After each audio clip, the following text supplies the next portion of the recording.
이재명 대통령이 취임 사흘 만에 두 번째 참모진 인선을 단행했습니다. 새 정부의 최우선 국정과제인 경제위기 극복을 위해 정통관료 출신인 김용범 전 기획재정부 1차관을 정책실장으로 임명했습니다. 금융위 부위원장, 기재부 1차관 등을 거쳤고 코로나19 당시 마스크 오부제 정책을 펴면서 위기 대응 역량을 인정받은 만큼 발빠른 집행력에 주안점을 뒀습니다. 기존 경제수석은 경제성장수석으로 바꿔 성장에 대한 의지를 드러냈고 합리적 성장론자로 꼽힌 하준경 한양대 교수를 임명했습니다. 한국은행 출신 교수로 전문성을 갖춘 데다 이재명 대통령의 공약 수립 과정에 참여해 새 정부의 경제 철학에 대한 이해도가 높다고 봤습니다. 아동수당 도입 정책을 제시해온 문진영 서강대 사회복지학 교수는 사회수석에 류덕현 중앙대 경제학부 교수는 신설된 재정기획보좌관에 임명했습니다. 정통 관료 출신뿐 아니라 학계 인사를 등용해 견제와 균형을 고려한 셈입니다. 이재명 대통령은 관련 분야의 전문성과 즉시 업무를 시작해 성과를 낼 수 있는 능력을 최우선으로 고려하였습니다.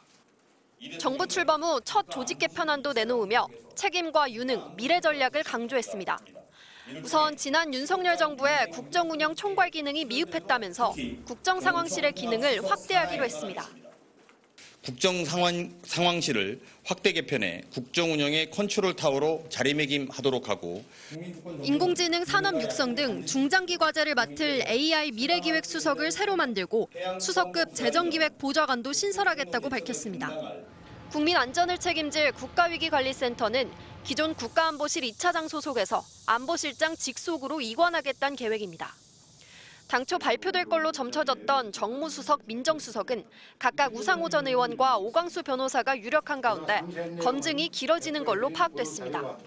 핵심 인사인 경제부총리에 대한 고심은 깊어지는데 구윤철 전 국무조정실장과 이호승 전 정책실장 등 관료 출신뿐 아니라 비기재부 출신 현역 의원도 검토 중입니다. MBC 뉴스 김정우입니다. 위대한 헌신 영원히 가슴에. 올해 추념식은 현충일 슬로건 문구로 장식한 연단에서 진행됐습니다. 지난 2년 내내 연단 양쪽을 커다란 태극기로 꾸몄던 윤석열 정부 때와는 사뭇 다른 분위기입니다. 더 달랐던 건 추념사였습니다. 이재명 대통령은 한 번도 북한이라는 단어를 언급하지 않았고 대신 평화를 강조했습니다. 우리가 누리는 자유와 평화, 풍요와 번영이 어디에서부터 비롯되었는지 잊지 말아야 합니다. 이 대통령은 전쟁 걱정 없는 평화로운 나라를 만들겠다고 했습니다. 3년 내내 대북 압박을 역설하며 긴장 고조를 유도했던 윤 전 대통령과는 그 메시지가 확연히 달랐습니다. 휴전선 이북은 세계에서 가장 어두운 암흑의 땅이 됐습니다. 이 대통령은 독립유공자의 헌신, 호국 영령의 희생, 민주유공자의 노력을 일일이 언급했습니다.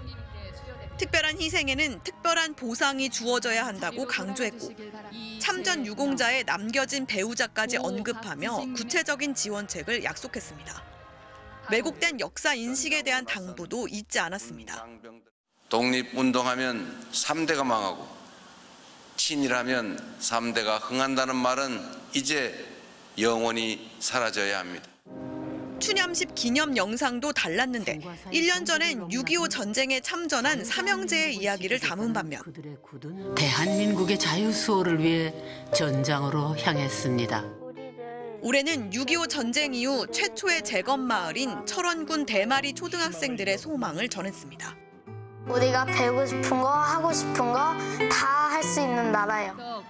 이재명 대통령은 김영석 독립기념관장 임명에 반발했던 광복회의 예산도 다시 원상 복구하라고 지시했습니다. 대통령실은 추념식이 끝난 뒤 퇴장하는 과정에서 한 참석자가 삭감된 광복회 예산에 대한 안타까움을 토로하자 이걸 듣고 이재명 대통령이 빠른 원상복구 조치를 당부했다고 전했습니다. MBC 뉴스 공윤선입니다.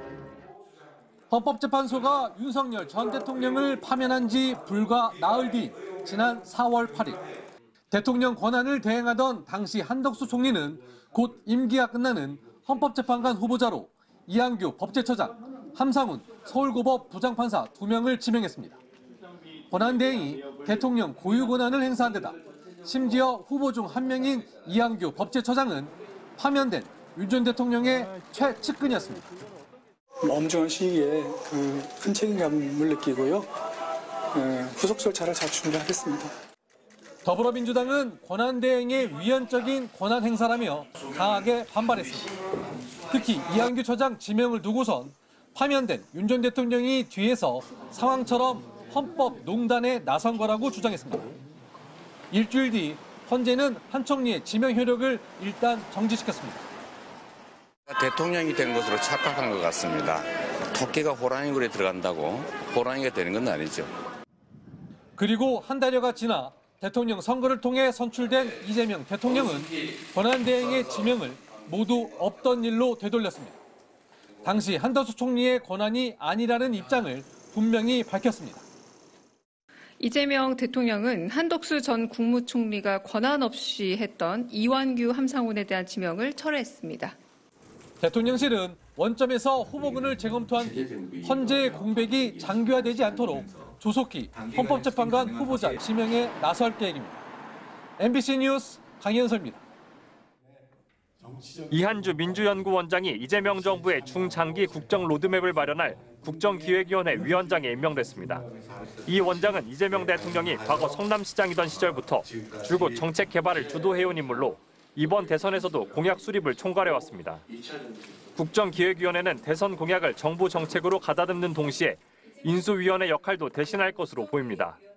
국정기획위원회는 인사검증을 제외한 정부 조직 개편, 국정과제 정리를 하는 인수위 개념의 조직입니다. 수석 비서관직도 윤곽이 잡혀가고 있습니다. 대통령실 정무수석엔 비교적 개파색이 였다는 평가를 받는 사선 경력의 우상호 전 의원이, 홍보수석엔 JTBC 대표이사를 지낸 이규현 세명대 교수가, 민정수석엔 검사장 출신의 오광수 변호사가 유력하게 검토되고 있습니다. 또 국민디지털소통비서관에는 김남국 전 의원이 내정됐고, 대통령실 부대변인으로는 안규령 민주당 전 대변인이 합류할 예정입니다. 대통령실의 살림을 책임지고 이재명 대통령을 지근거리에서 보조하는 자리에는 성남시장 시절부터 인연을 맺어온 측근들이 대거 포진했습니다.